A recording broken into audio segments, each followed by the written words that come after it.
Welcome to the Joy of Connecting, where modern professionals share stories of meaningful connection and how it can increase business success, unlock career growth, and create personal happiness. If you like what you hear today, get even more by following the Joy of Connecting on LinkedIn and subscribing to our newsletter that features tips from experts on how to network and connect with more meaning. Audience, we've got you here today with Marija Skobe-Pilley. She is a friend of mine. She is an award-winning customer success specialist, and she is the founder of Women in Customer Success, which is a network that brings together women in this challenging, innovative field and gives them the support and all of the resources they need, of course. But more than that, she is the connector who's brought this group together, and she is the thread that creates support for these women and finds connections for them. So today, she's joining us to talk a little bit more about connection and what it means to the work she does. Marija, would you tell us a bit about what you do for a living, but more importantly, who you are passionate about helping? Yes, sure. Hi, Melissa, and thanks for inviting me here. I'm a fractional customer success leader, currently helping early stage startups to create their customer success function and customer success and go to market operating models so that they can find the right talent for their team at this particular time of their growth. So that's mostly my consultancy specialty at the moment. I'm also a coach for customer success professionals and leaders. And as you said, yes, the founder of Women in Customer Success. And yeah, I'm also a podcaster, which is related to women in customer success. Absolutely. And podcasters, probably more than anyone, love to pull threads from different parts of their world and say, oh, you should meet so-and-so. I just talked to Yes, so-and-so. It's what we do. absolutely. Especially when I started, I felt I didn't know almost anyone in the industry. I knew only few women, and like my few 5 interviewees probably connected me with, the rest of the people for that year. So it was just fantastic to get to know all of them through simply having conversations with each other.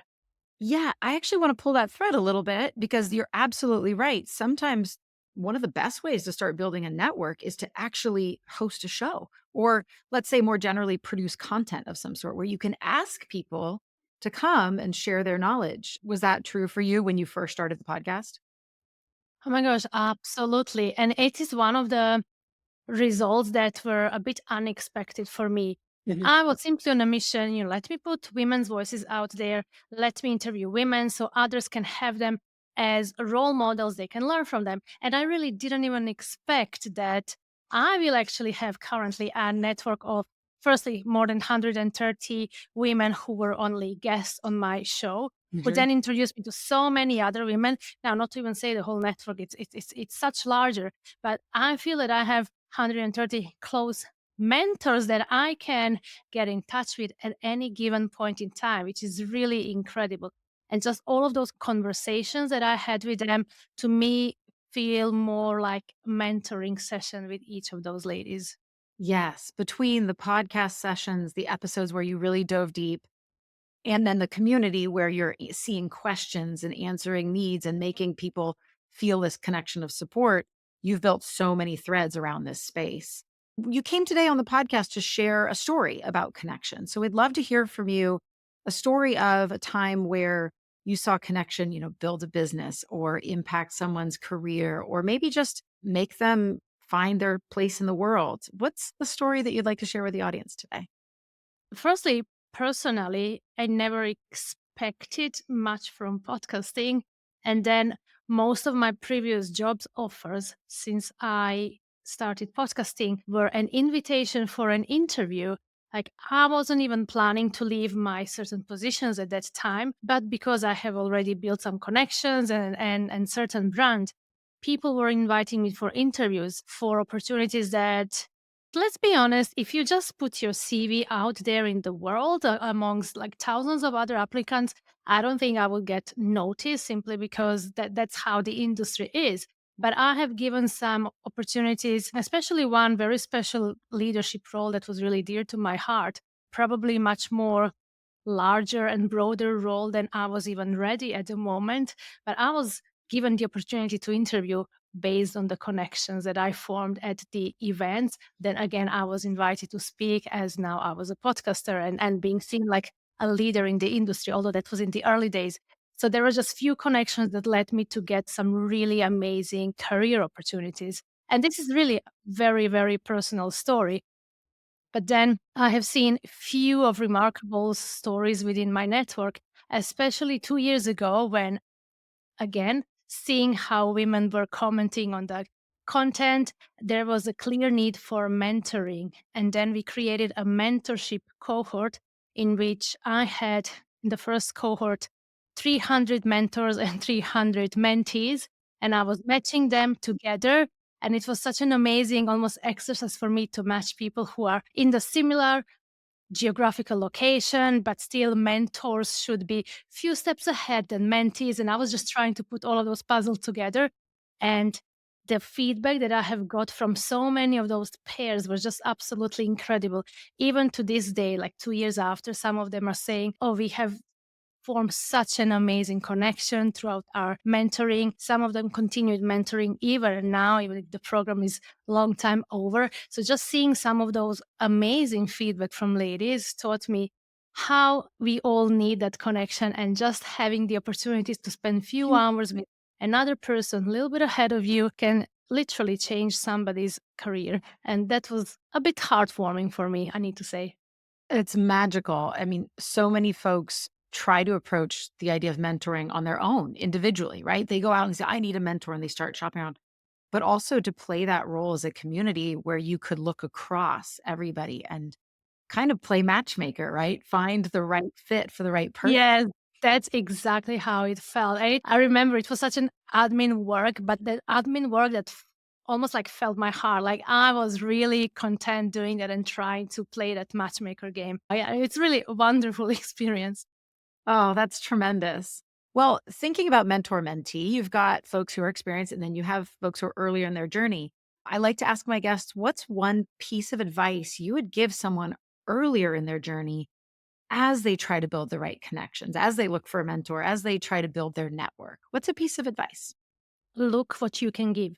Firstly, very often in business or in tech space, when we are told about networking, very often it's all about a context of, what you can gain from some person or how you should strategically approach particular persona. And sometimes it all seems very transactional. But when you are approaching a networking relationship in a way, this is what I can offer, genuinely looking for connection before any gain that you could potentially get. Actually, it turns out that you are almost, double blessed, and you're gaining some really meaningful connections. I would say meaningful relationships, because then it's so much more deeper. It's not only, acquaintances. You're gaining really, I would say, good friendships sometimes. And as a result, so many doors are open when you are genuine and firstly looking how you could add value to that relationship. I love that. For anyone listening, actually, Maria and I had something of that sort. So, a company that I helped found called Wednesday Women, we talk a lot about amplifying executive women, and I believe that's when we were first put in touch. Was they said, "Wow, you should see what Maria's done with women in customer success." And to then talk to each other and think, how do we both uplift each other? It became two-way relationship, and then of course it became a friendship as well. So neat to see that in action, of course. Yeah, and in a way, it was again. I know how much I'm gaining from like knowing you and Leslie, and even having those small opportunities to talk from time to time. It's such a great learning for me, and we all enter that relationships, those networking. It's such open hearts. Let's see what we can do for each other. Absolutely. I feel like we at some point need to come up with a better word because networking and relationships and connections, they're all such loaded, sometimes icky words. I put that on my to-do list that we're going to come up with a better word for what it is. Well, when you personally are sitting down and connecting with someone, what's one question that you like to ask or one way of structuring the conversation that you've found has really opened up great relationships? One of the kind of few quick questions that I like to ask towards beginnings of the podcast is, if you would need to change your career tomorrow, what would you be or what would you do? And I really love that question because it just opens up so many possibilities for women to explain, very often to describe their hobbies or things they are passionate about, or really things that they would like to do or have done, but they didn't dare. And then it kind of really opens up all of those different things as they, if they had a chance, if they really need to change career tomorrow, like they would go back and tap into some of those emotions and feelings and almost desires that they had, but never managed to really explore further. Oh, I love that. Peeling back the layer on what's really underneath. What would you really Yeah. love to be spending your time doing? I actually just had that conversation last night with my children at the dinner table, talking about what would you want to do and what would your passion be and how could you maybe turn that into something you're working on. And I know we're not all lucky enough, but I love the question. I'd love to hear what's a community that you're a part of. Doesn't have to be just work or professional community that you think does connection really well, like fosters connection, really builds that element of, one-to-one human connections in a really great way. Well, for me, if for years that has been like my local church community, really, Yeah. which is again unmatched. But on top of that, I would say my kids' first school, like first elementary school, since then they even changed school. They're in bigger school, but I am still in touch with so many of those moms and we all became friends. And just randomly, we have every here and there like coffee mornings, everything that happened just with pure one-to-one connections that no one organized. So it was just very spontaneous and so genuine that that kept us going for years after many of us don't even have kids in that school anymore. It was again some really special small community of moms. I wonder what do we think does that so well? Do you think it was the shared investment in the outcome of the kids? But if it keeps going after the fact, it's not just that. There's something else about it. The size, maybe, the smallness of it? What do you think? Maybe smallness, again, probably demographics. I live in England and I'm from Croatia originally. And I believe majority of us were actually expats from somewhere else, like born somewhere else and then moved here, formed families.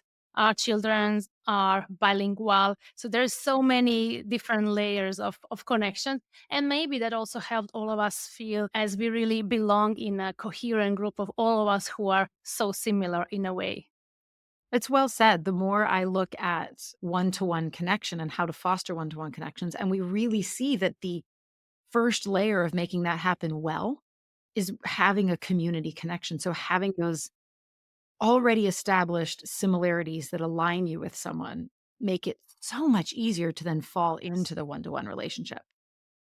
Absolutely. There is something about it because whenever you're looking for either categories or filtering through, let's say, member directory somewhere, you're always looking for that one thing or few elements that can put you together, right? Something that you can almost anchor yourself on and build connection around it. So yeah, it's not strange to see that we all need to have few of those almost little touch points that can form something bigger.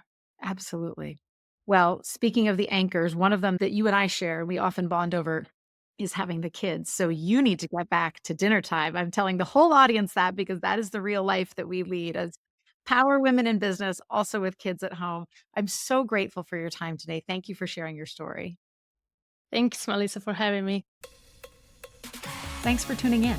If you enjoyed the episode, please leave a review to help us reach more listeners.